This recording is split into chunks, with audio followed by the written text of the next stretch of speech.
Thank you very much, Kimberly, and I want to welcome our president, Jim Petrosky, to this event this morning. My name is Peter Husey, and I'm senior fellow here at the National Institute for Deterrence Studies. Thank you, folks, for coming and visiting us on this for this roundtable.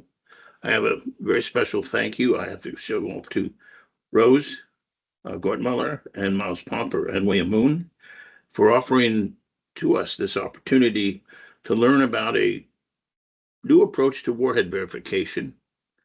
This methodology leverages data from the existing Russian Ministry of Defense and U.S. Department of Defense warhead inventory management systems, and it offers a tool for verifying warhead limits, which of course are critical to any future arms control agreement, particularly that the Senate has said that any future agreement must include not only strategic weapons, but theater weapons, but not only Russia, but also China. And I would note that this approach that we're going to hear about today has been refined over a number of years with input from NNSA, the Department of Defense, and the National Lab officials. Let me now turn it over to Miles Pomper, who will introduce, I believe, Rose, and from there we'll hear a briefing by William Moon. Over to you, Miles. Great. Thanks, Peter, and thanks to all of you for spending your time with us this afternoon. I'm really happy that we have this opportunity to give this briefing today. So I'm just going to give you a little bit of context on the work that we've been doing for the past 4 years, and then I'm going to turn it over to Rose, who will talk about the political background and necessity for this kind of work, and then Bill will walk you through all the details of the system that we've developed. I've been fortunate to have a great team working with us for the last 4 years. Bill has been leading the technical work on this effort, but we also have a number of other people whose names are on this title slide here, and 3 of which, Dan Zhukov, Neil Perry, and Marshall Brown, will be available in the question and answer period should we run into questions in their area of expertise. This project began at the beginning of the Biden administration, when things were more hopeful in U.S.-Russian relations, and there was a strategic dialogue. And the idea was that because the New START treaty, the resolution of ratification from the Senate, required that the next arms control treaty tackle the issue of non-strategic nuclear warheads, we wanted to tackle that issue, and we also wanted to work with our European allies to educate them about the issue and what was needed. So we began with a study in 2022 that looked at all the various dimensions of the non-strategic nuclear warhead issue, including political, legal, policy, and technical aspects, in a report called Everything Counts, which came out, unfortunately, just on the eve of the Russian invasion of Ukraine in February 2022. Subsequently, however, we received funding from the State Department to advance some of the technical work that we outlined, sketched out in the initial study, and to really go through in detail what was possible and to develop our ideas further into a full system. And Bill really was a leader in that effort. So with that kind of background introduction, let me turn it over to Rose that will give you the political so what question. How do you answer that? Why are we doing this? And what does it mean for the potential for arms control, risk reduction, and deterrence for the United States? Yeah, thank you very much, Miles. And Kim, you can go on to the next slide now, please. This has been a fascinating project to be involved in. As many of you may know, I've been long very interested in what benefits new technology can bring to the monitoring and verification of weapons of mass destruction, arms control treaties, not only nuclear, but chemical and bio as well. I'm teaching a course at Stanford on that topic now, so this fit right into my interests. And I was very pleased that on this project, we were able to gather some of the Stanford expertise to help us out. Neil Perry, who is now at Princeton University and is on this call, he is a cryptographic expert who helped us quite a bit with the details of the cryptography work that went into the project, and you'll be able to see the results of that and also ask Neil direct questions if you'd like to. So I've been interested in how do we use the new tools of technology, and then we had to confront the question, we've already been talking about it, why should we develop warhead verification capabilities? Well, President Trump, did manage to get Putin to agree in 2019 to a freeze on nuclear warhead stockpiles. That is deployed and non-deployed, strategic and non-strategic. At the time, though, although the Trump administration tried in its first round to get the Russians to agree to minimal verification measures, they would not agree. Too intrusive, of course, was their argument. This July, President Trump announced that he would like to see broader nuclear arms reductions between the United States and Russia after New START expires. He's been consistent in that since he came back into office, and so I do expect at some point the president is going to want to take up this issue with the Russians.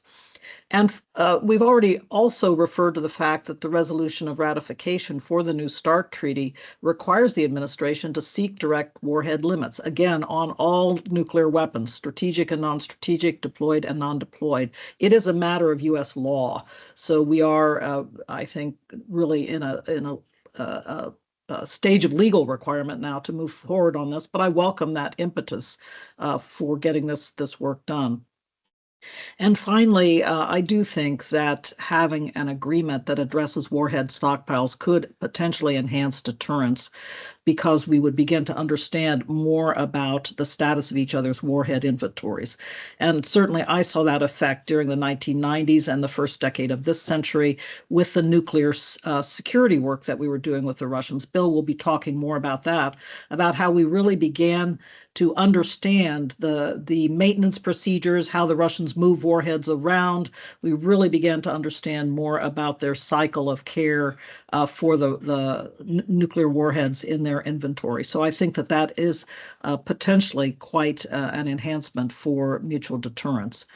Next slide, please, Kimberly. So interestingly, in the context of this war in Ukraine, there are additional concerns that have arisen, and Bill Moon has been very focused on this. He's done some writing on it that's been very good, a piece in Foreign Affairs a couple of years ago. But the Ukraine war has shown how vulnerable warheads can be in regions of conflict. And there have been strikes in Belgorod, Voronezh, at the Engels bomber base. All places we know at Belgorod, for example, there's been a very large nuclear storage facility.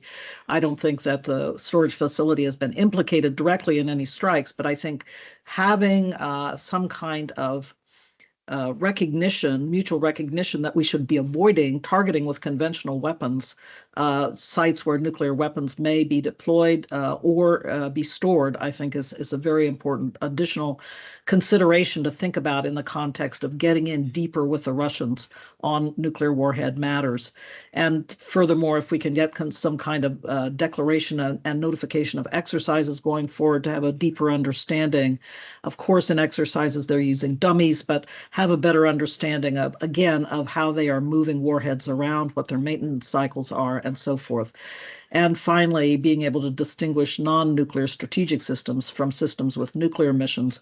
I'm very interested at considering future, particularly with this proliferation, as we see it now, of shorter and intermediate range systems throughout Eurasia as a consequence of this war in Ukraine.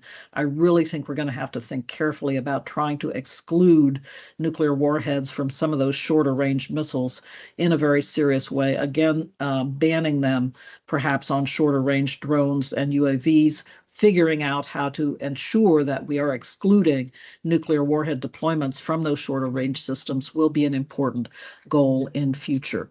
So with that, I'm going to turn the floor. Oh, I have one more slide. If you would, Kimberly, just flip over to that. I wanted to really stress as we get into this, because one of the critiques we've had as we've gone through this with DoD, with NNSA, with the labs is, well, are you trying to broach this as some kind of silver bullet?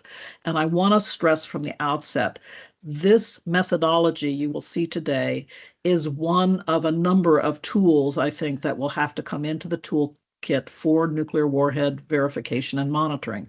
This one is particularly powerful for information exchange, for being able to exchange extremely sensitive warhead information in a way that will give us confidence the Russians aren't learning about our sensitive information, and vice versa, a mutual understanding for them.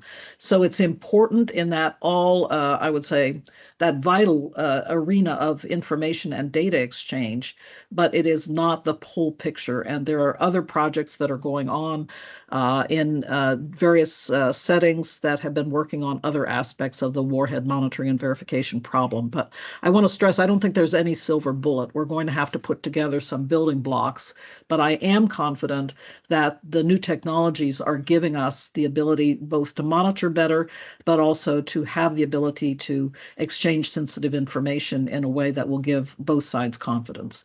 So with that, I will turn the floor over to Bill, and he will proceed with the technical part of the briefing. Thank you very much. Kim, on to the next slide. Thanks, Rose. And before I get into it, just want to again shout out to Marshall Brown, member of our team.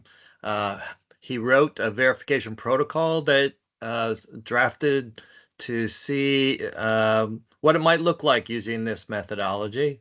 We have Neil Perry that Rose mentioned, who wrote the programs that we used for a technical demonstration of this, sort of a proof of concept. And he's available to you. And Dan Zhukov, who's been instrumental throughout this project, helping develop the methodology and some of the data we used in Neil's programs. So going back to the start of the project, we started with a basic question, why haven't we done an agreement on warheads? What are the challenges involved? Well, it's very difficult because unlike, missiles in silos, warheads are very small, they're mobile, they require regular and frequent movements for safety and security.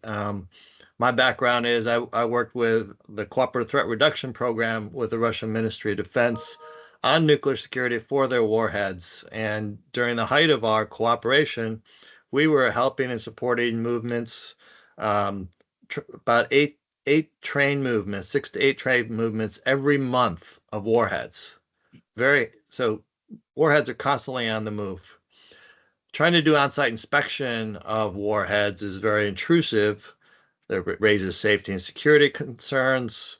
When I visited warhead storage facilities, we couldn't even have a watch on us, no electronics, not even metal in my boots when we went there.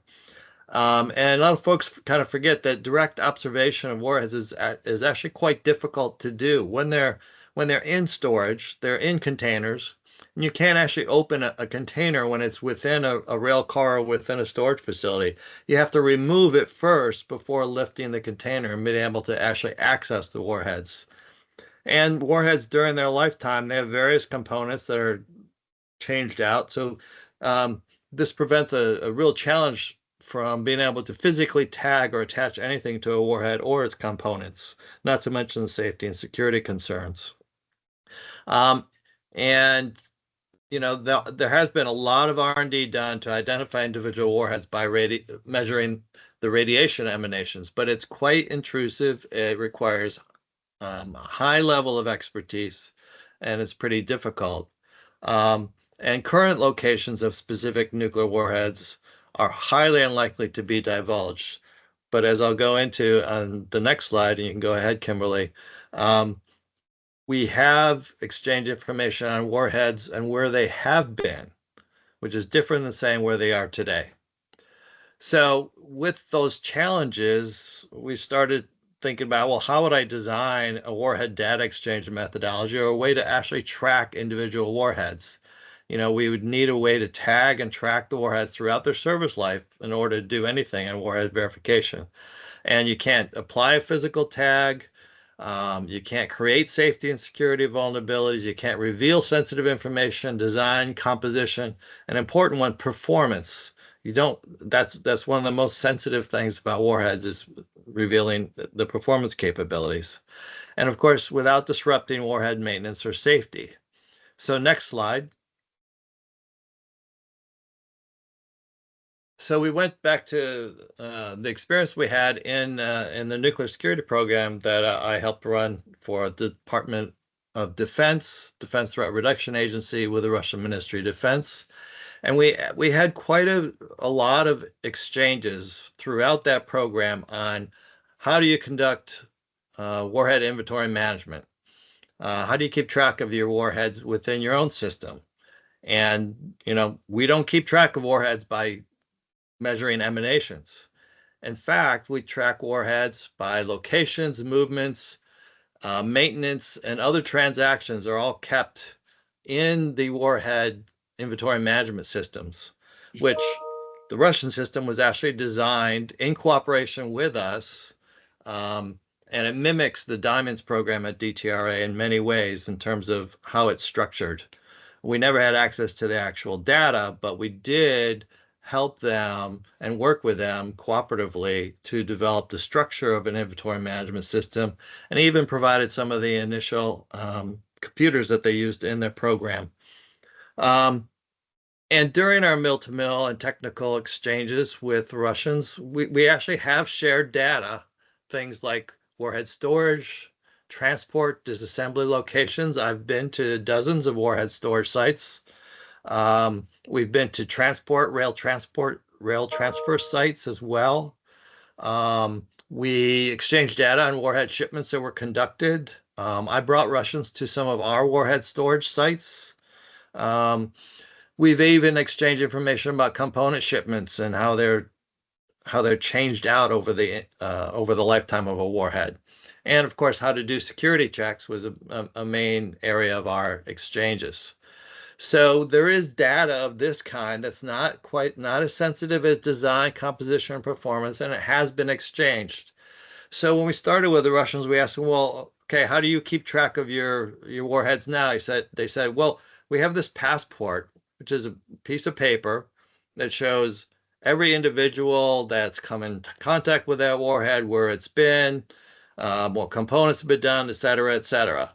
And so we've sort of taken on this term of a warhead passport from them in developing a unique virtual tool to identify and track warheads and their transactions. So the idea is all warhead lifecycle data would be too sensitive to reveal, but some of those individual elements have been shared in the past and could provide a basis for individual unique identifiers. So if I go to the next slide, Kimberly. You don't need to look at the data here, but this is the idea of what a passport would look like. And if you were to go down in the basement at DTRA or go to the operations center in Moscow, this is what it might look like if you were to look at the history of a particular warhead.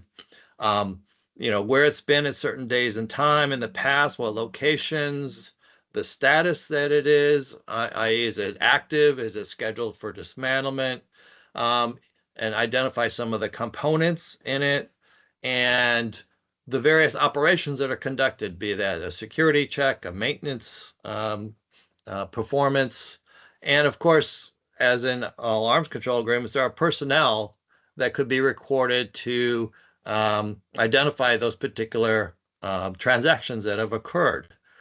If you look at this is a square. We kind of laid this out when we were developing the idea and said, you know what, this looks like a block of data. And it's unique for each warhead. If you're checking date and time of where a warhead's been, this is sort of like a fingerprint for a warhead that can be used to identify and distinguish one warhead from another if you look at the entirety of that data there. So next slide.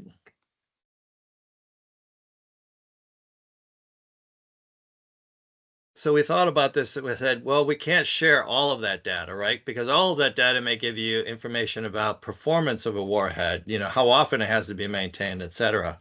And so we wouldn't want to exchange a complete history. So we went to some of the experts Rose mentioned at Stanford, who said, you know what you really are talking about is you want to represent that passport using cryptography.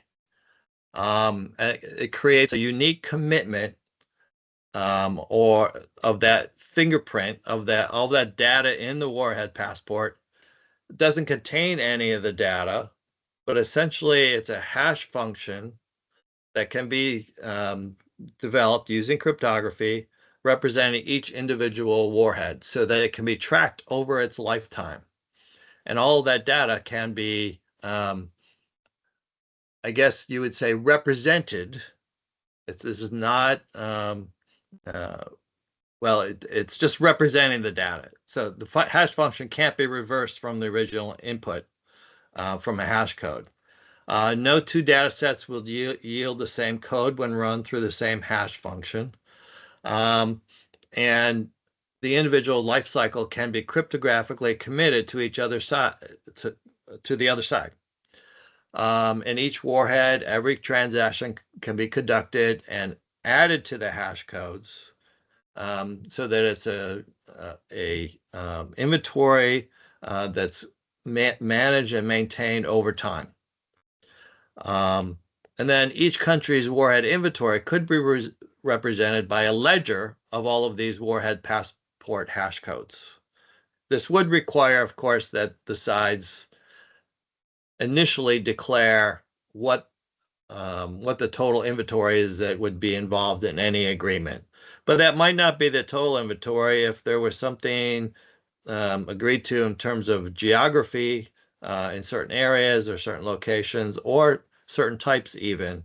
It would be possible to still use this methodology. So next slide.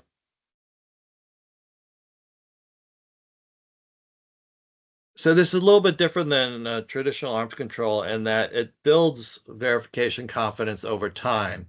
And the baseline, instead of, you wouldn't be able to go and verify every warhead. In the course of doing that, would take probably half a year to a year to do, and warheads would change in the middle of doing that. So the baseline would just be that initial exchange of a ledger of hash codes. And then data updates would be provided between the sides. And the key thing here is that we thought of is that what you want to do is you want to do data challenges, which you would challenge the other side to decommit or reveal a piece of information, such as where a warhead may have been a year ago, and then it's run through the program, and using the cryptography, it validates that in fact that was the data that was initially committed in the hash codes. And the parties validate and confirm the data, running it through the hash function. And give Neil full credit for this. When he developed this, the cryptography, he used both Russian and US methodologies in stringing together the entirety of the code. Which is, I think, an ingenious way to address it, and gives confidence that even if you don't trust the cryptography of one side, if you just trust the cryptography of your own side, your own methodology, you still have confidence. So data would be revealed step by step, each challenge revealing more data over time, and it builds confidence. But you wouldn't give current or projected data that would enable targeting of individual warheads. Since the challenges are samples of the overall inventory, and they're addressing only a point in the history of the warhead's life cycle, each of those decommitted data points increases confidence and the validity of the overall ledger. So next slide. This is sort of a depiction of what a data challenge would be. And the challenges can be designed very creatively to correlate with NTM or other data points that you may know. For example, if we saw through NTM 2 years ago, we could use data from years past from our intel community and say, oh, we saw, a train transferring warheads at this transfer point 2 years ago. So reveal data from those warheads that were on that transition. And you would run it through the code. The host party would have derived the hash from the passport entry initially. The hash was committed, and then the observing party then issues that data challenge, show me the data and which of these warheads was at that location. The host party decommits just that piece of information. You run it through the cryptography and validate that it meets the hash code and comes out the same way. And therefore, it gives you confidence that the data that's used within the passports is valid. The commitment is immutable. So any change from the original data entry between the steps would yield a different hash code, and you'd know that there was something amiss. Okay, next slide. So then the state, we've briefed this all around, and we briefed the State Department, and they said, well, how would you use this system then to do overall verification protocol? That's where we came up with the idea of using the system within a closed system to verify warhead operations. So next slide, I'll describe what we mean by closed system. And actually, having exchanged technical delegations to our various sites, current warhead operations in the U.S. and Russia are already in a closed system. Especially when we went to different sites, we noted how, every crane, every forklift, gurney, handling and lifting gear, the trucks and the rail cars, everything used for the warheads is kept secure and separate from the rest of the Ministry of Defense operations. And that's true on our side as well. Much of this, if not all of it, is kept secure, and it's essentially within a virtual closed system, only used for warheads. And all warhead movements and routes, they're pre-planned, they're approved, secured. The storage locations, even temporary stops, are approved and continuously secured. And we help secure some of those sites in Russia.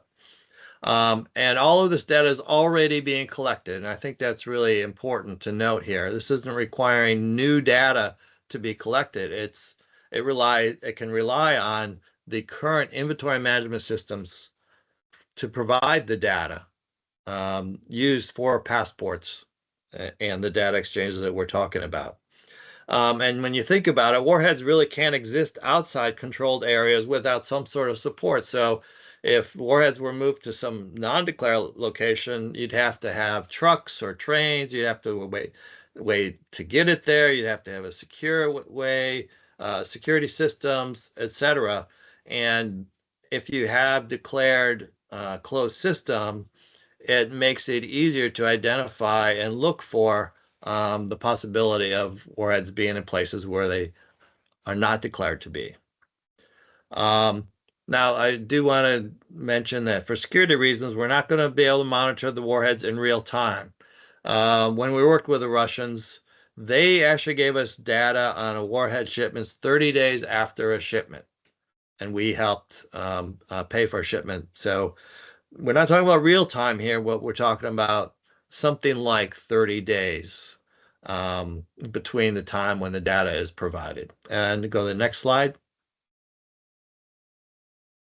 And just to show you, when I'm talking about a closed system, Russia is so huge, but actually all we're talking about is the area in those blue lines there. These represent all of the central storage sites in Russia. And so if you look at the whole country, closed sites would be those routes and those locations. Next slide. And for each of the central storage sites, there are anywhere from 1 to 3 sites that are supported by the central site. They're smaller, they're usually at bases, and represent maybe a couple of bunkers at each of those bases. So, it's not as big as you might think when you talk about Russia and all and having a closed system. It's actually just those blue areas. Next slide.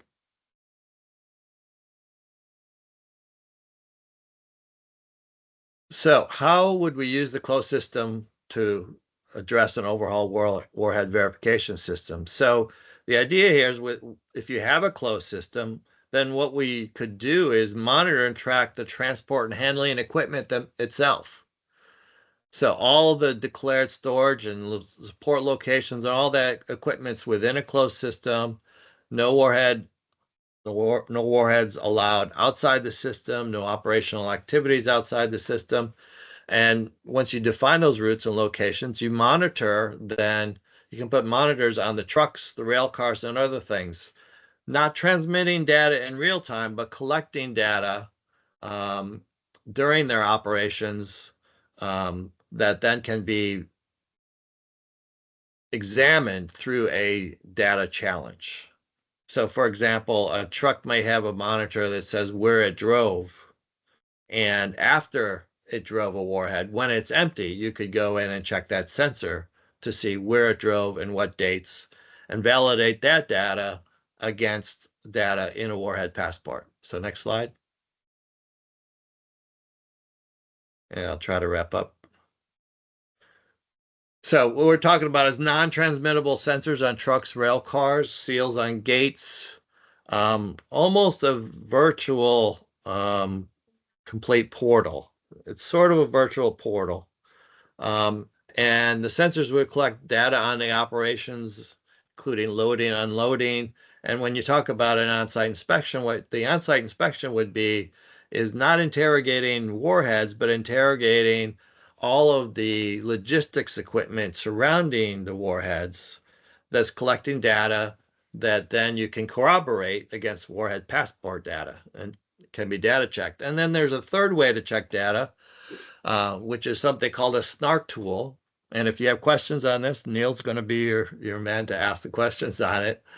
But essentially, this tool allows you to interrogate the entirety of a data set and ask questions like, are all the warheads at declared sites, and do they all have proper warhead passport data?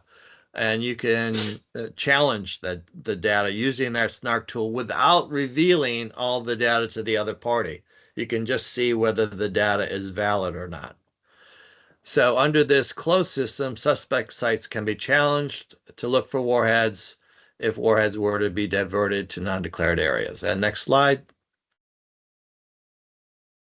So kind of wrapping this up, and I went through all this technical really quickly, but by using cryptography, and as Rose said, this is a beginning of a tool, right?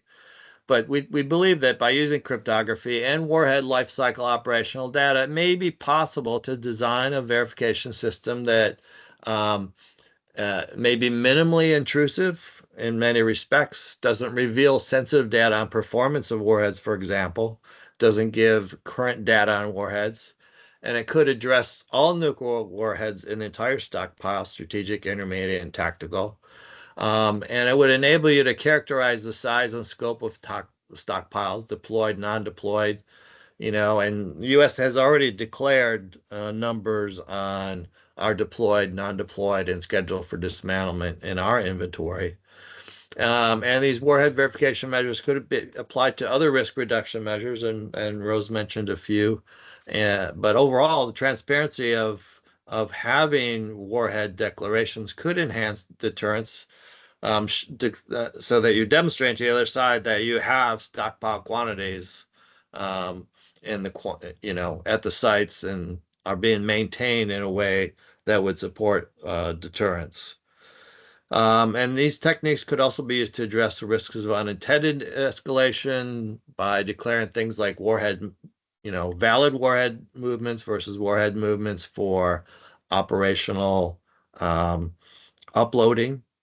And it could support things such as a freeze or a pullback or site closures, etc. So I will wrap it up there and look forward to all the comments, suggestions, and questions that we have. Thank you. Thank you very much, William. That's quite interesting. I have a couple questions that some of my colleagues have talked about previously, and that is, you can verify what they told you they have, But if Yep. they don't tell you what they have, you can't verify it because you don't know it's there. The second part of this is very interesting point you made. I'd have to explore this a little bit more, but are you basically saying that they're not going to store warheads without the complement of trucks, trains, cranes, security people? Because no one wants to be careless with this stuff and see them disappear or fall into the wrong hands. So the question is, in the absence of transparency, such as in China, where it's very low, can you really be sure that you know where stuff is simply because you associate other kinds of equipment with nuclear weapons, whether they're stored or moved or both?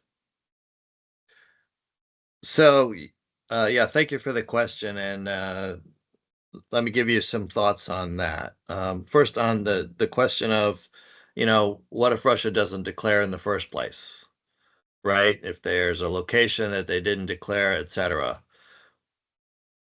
By having a system in place that is looking at all the declared locations and having declared locations, it would enable us or strengthen our capability to identify a non-declared place and look for it. And there would be several ways to look for it. And you could look for equipment that might be used around a facility as a basis upon which to do something like a suspect site inspection, with or without a short amount of notice, right? So, yeah, if you were to, if the Russians were to put a warhead in one truck and hide a truck and keep it there, yeah, we wouldn't find that, but even that would have to be maintained at some point. So it would have to either go into the system, in which case it would enter in a way that your sensor would detect something entering that shouldn't enter, or you'd have to have complete maintenance facilities elsewhere. And so the more of those activities that are outside the declared area, the higher the capability to detect them. Verification isn't perfect. You're not going to have 100% verification. What you have is you make it very, very hard for the other side to conduct significant operations without being detected. And this would just make it very difficult for them to do that. Certainly you could hide one or two, but to hide a significant quantity could certainly be detected over time with all of these methodologies in place. And then, let's see, the second part was about watching the logistics. And yeah, I think you might have to explain. Sorry, I kind of lost the train of thought Well, on the May- second maybe- one. you addressed it in part in that if you have a significant number of warheads that have an impact on the strategic balance, you would think that there would be equipment and other logistical information around that you could see by satellite, let Right. alone it may not be in real time, but so that was Right. my question, whether that would be one way you would check and see whether there was an undeclared inventory somewhere. Yeah, and could I just add on Sure, to Rose. I'm actually adding on to the question, Bill, because I can see already there's an interest in thinking about applying this to China. Obviously, we took great advantage in this study that we did to our almost 20-year experience working with the Russians. And so we really got into the guts of their warhead handling and maintenance system in that way. And so we do have to do some additional work on China. I myself don't have any reason to believe that they are more careless about handling and maintaining their warheads, but they would have also strict procedures. And so we would have to make sure that we could say, yes, the Chinese are also using a kind of closed system approach. They're not just tossing warheads into any transport vehicle and taking them off somewhere. It's they're going to be responsible handlers of their warheads also. But Bill, if you could add on that, it obviously is an area that we need to do more work on because we don't have that deep 20-year experience of working with the Chinese inside the guts of their nuclear warhead handling and maintenance system. Yeah, having worked with the Russians for 20 years, I could go on and on into all the different handling equipment that's involved at the sites, from cranes to gurneys and so forth. But all of that also has to be produced somewhere, right? And and in order to be used, all of that equipment would be censored, and you'd have to negotiate this and have to have long technical talks, of course, to identify all of that handling equipment that is validated to be used with your warheads. So identification of excess logistics equipment would give you a signal that there's something up that's wrong, right? And also, it gives you the ability, there's more things you can look for that would indicate cheating under this process, because you could look for all of those pieces of equipment. You don't have to just look for bunkers, right? Bunkers can be hidden, they can be well underground, but now they'd have to not only hide the bunkers or where it's stored, they'd have to hide trucks and trains and lifting equipment and gurneys, and all of that has to be produced somewhere. It has to be maintained somewhere. There's just much more that could be detected using this system, because you're not just looking for warheads, which are really hard to find. What you're really looking for is all the things around warheads. Our president has a question, Bill, and I'll read it to you.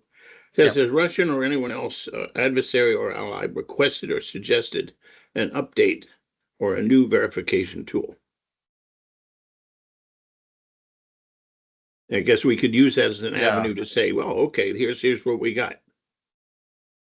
Well, I will say this, and we did this in our study, is there have been joint verification experiments done with Russia over many years. And we cited a lot of them in our initial study.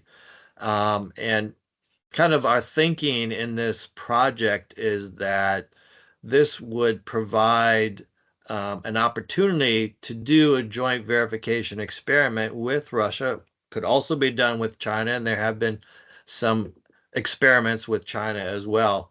Now, no, I've not heard, and Rose, if you have heard of Russia or China actually asking for something like this, but we did brief this to the Russian Academy of Sciences, and Rose can expand on this, and they actually found it as something that maybe we could work with or work together on. And we would not want to propose this as a silver bullet, as a solution. This really should start off as a joint experiment to work together, to jointly work on the cryptography, to jointly develop this NARC tool so that it's, both sides are transparent. And please, others from the team, jump in here if you have other thoughts. Yeah, I see Miles has a comment, but I just wanted to say, as I mentioned early on, we had an initial briefing with the Russian Academy of Sciences group about a year and a half ago. And what fascinated them was the notion that they could use their own cryptographic techniques. They would not have to rely on or trust our cryptographic techniques. But as Bill mentioned earlier, Neil Perry came up with this ingenious way of essentially combining the cryptographic approaches and allowing each side to have, therefore, better confidence in the cryptography. So the Russians were interested in that. And that's why, as I mentioned, I'd like to continue the conversation with them in the coming year. But on a government-to-government basis, no, as you know, government-to-government communications in this area were shut down after January of 2022 when the strategic stability talks stopped. So there's been no opportunity in official channels, certainly, to talk about this. Miles, over to you.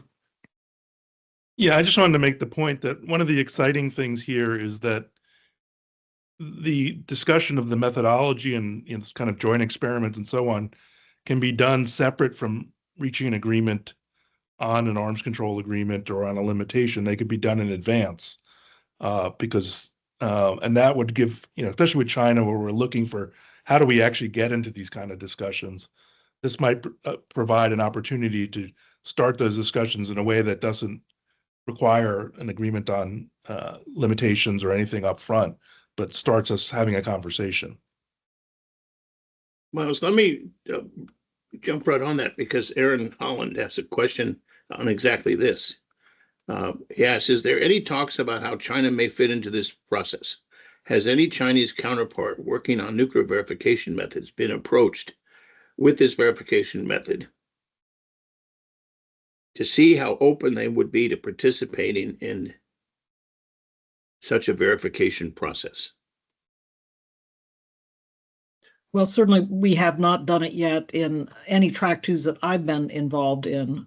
So it would be Right. something that would be a topic for conversation. One thing I will note in recent track twos, and not only the National Academy of Sciences track twos, I'm involved with the Russians as well as the Chinese, but in other track twos, the Chinese are interested in engaging in discussions with us on nuclear counterterrorism, nuclear security. And some of you may know that back about a decade and a half ago, we worked with them to establish a center of excellence on nuclear security in China through the NNSA. And so there is an interest. One of the initial points I've heard where they would think that it would be easier to start conversations is in the area of nuclear security. So this kind of approach could also fit into how do we enhance a mutual notion of nuclear security in a nuclear counterterrorism setting as well. So, I'm not saying that we've started it yet or that we've done it yet. I'm just saying, to me, there is interest in China in this nuclear counterterrorism topic that could be a way to enter into these discussions without having to say this is all about nuclear arms limitation. And I'll just add to that, Rose. I was a participant in the nuclear security cooperation with China as well as with Russia, and had some open discussions about what we were doing with Russia, and open the ideas of, can we do something with China? And they were quite cooperative when it came to working together and establishing their training center. So there's a basis at least to build from. There's another interesting question, and as someone who, one of my degrees is in anthropology, and we do ethnographies a lot, is that has anybody gotten the folks who did boots on the ground with respect to non-Luger and the other verification, have them put together their story of what they experienced and how it changed over time? Well, since I retired in 2019, I've been trying to write a lot about the experiences and working with the Russians on these issues. What it's like to, I have a series of articles on the Stimson Center website. It's also on the Stanley Center website on what it's like to visit a warhead storage facility, what the experience was in getting there, how secretive it was, how we negotiated. It took 7 years of negotiations to get that access. And oh, by the way, it was President Putin who agreed to access for us after that 7 years. I worked directly with the heads of the 12th Main Directorate for many years.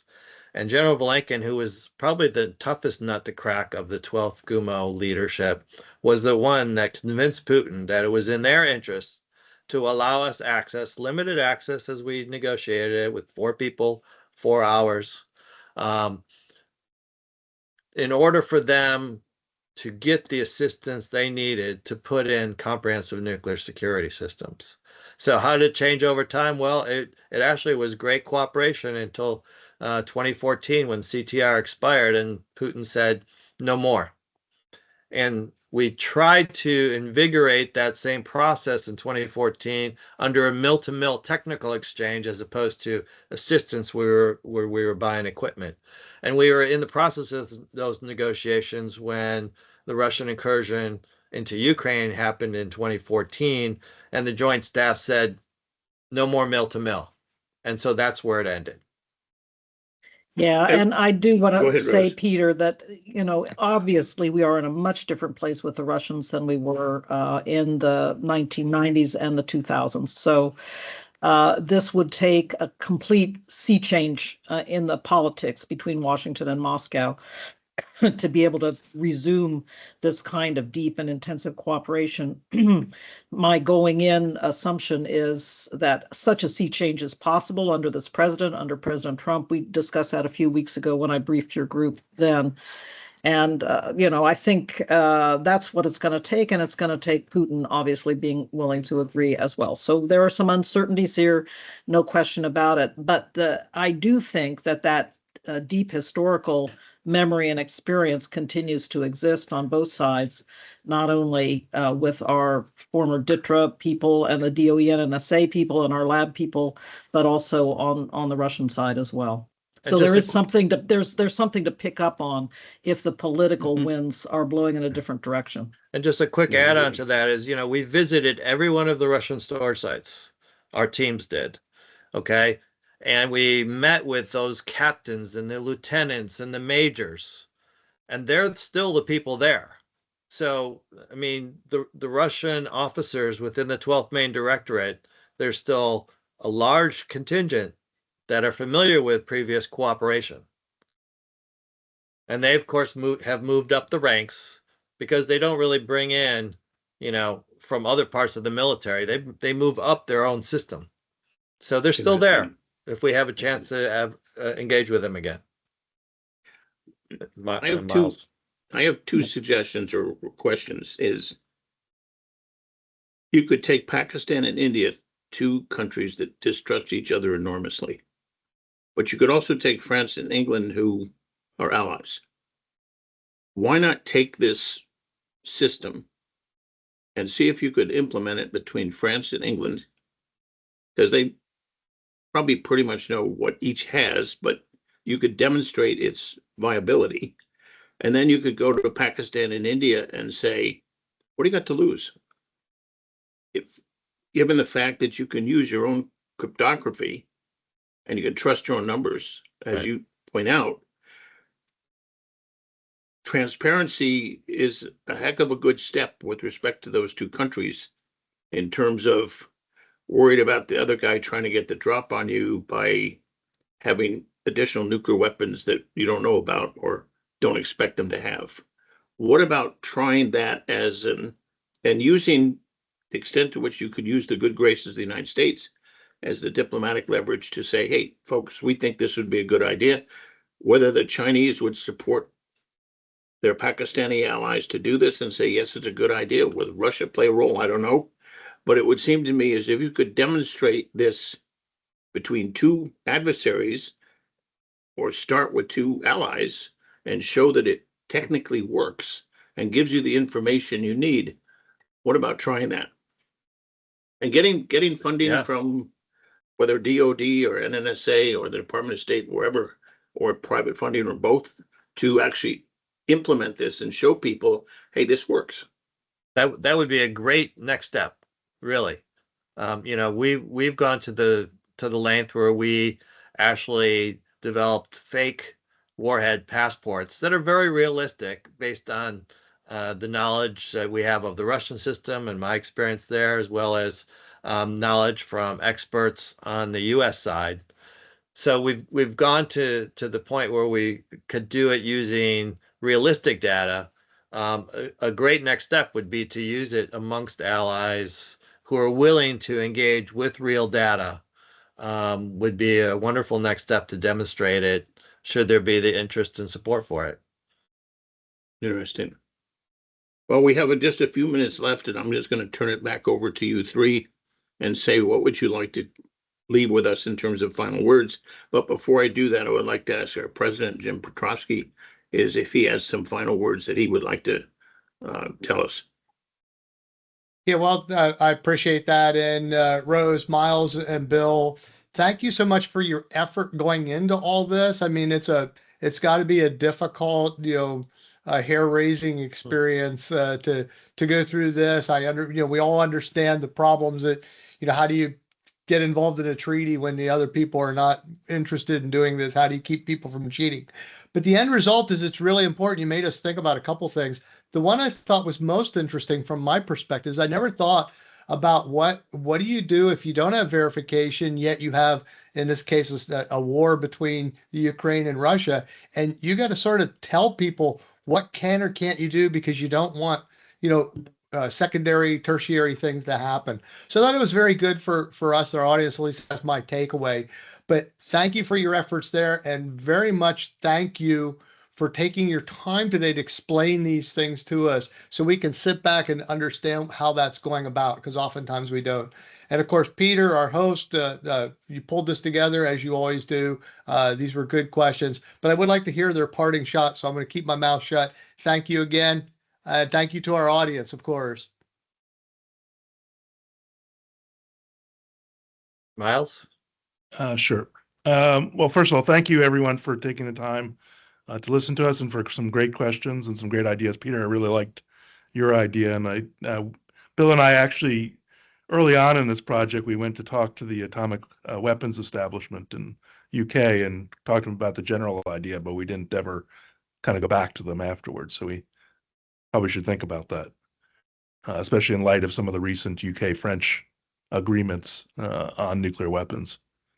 And then Rose, I'll turn it over to you. Yeah, thank you very much. I was just thinking, I don't know if the current administration is going to proceed with the P5 process, but this would be a really meaty demonstration to take up in the context of the P5 process. And we did do things like site visits. We took them to the Nevada nuclear security site and showed them, some of our experiments and how we were conducting them out there. So there have been in the past kind of pragmatic project activities and demonstrations that have gone on in the P5 setting. So at the moment, I'm not sure if the current administration is going to proceed with the P5 process, but I certainly hope so. And yeah, thank you. Just from me, I'm very grateful for this opportunity. And if people have questions to follow up, we're all here and happy to talk further about any of this. But thank you to Peter. Thank you to Kim also, who helped set it up. And really glad to be here with Jim as well. Jim Petrovsky, thank you for your role in helping to facilitate this. So, Bill, over to you. Well, thank you to everyone for your interest. I think I want to wrap up by saying, this is not a solution. We're not coming here with a solution. It's an approach. And it's something that maybe we could start with if there's even the vague idea of trying to do something that goes beyond New START and tries to address, all warheads and all systems. And we think it's a basis upon which we could start. We would want to develop it together, not present a solution, that would have to be accepted by the other side. It'd be something we'd develop further. But I think it has some basis on previous cooperation. And I think that's critically important. And it also doesn't require the generation of new data, which is also critically important. And so those are the things I would leave you all with. And just thanks for your interest. Would very happy to follow up with folks who want to get into more of the details. And I know our technical team, Marshall, Neil, Dan, would be excited to do that as well. And I appreciate all their support in this. Well, thank you, Bill. Thank you, Rose. Thank you, Miles. And we will be back in touch as appropriate. And I want to thank Jim Petrovsky and also Kimberly for seeing this. And so we will say goodbye and hope to see you guys soon. Take care. Thank you all.